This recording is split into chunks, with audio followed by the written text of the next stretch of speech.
అంటే A twice the 2 times of A శాలరీకి 5 times of B salary equal అవుతుంది. అంటే ఏ బై బి ఎంత అవుతుంది, 5/2 అవుతుంది.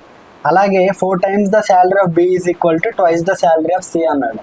4 times the salary of B is equal to twice the salary of C అన్నాడు. So B by C ఏమవుతుంది, 2/4 అవుతుంది అనమాట.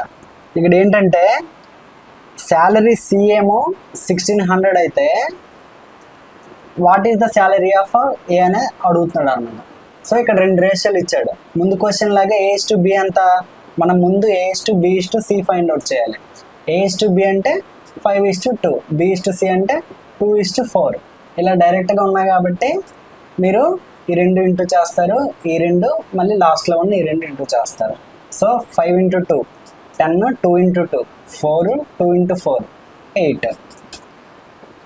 క్వశ్చన్ ఏంటంటే మనకి ఇక్కడ ఏమి ఇచ్చాడు, సి శాలరీ ఏమో 1600 అని ఇచ్చాడు. సో 8 parts 1600 అయితే శాలరీ ఆఫ్ ఏ అడిగాడు, 10 parts ఎంత అనేది క్వశ్చన్.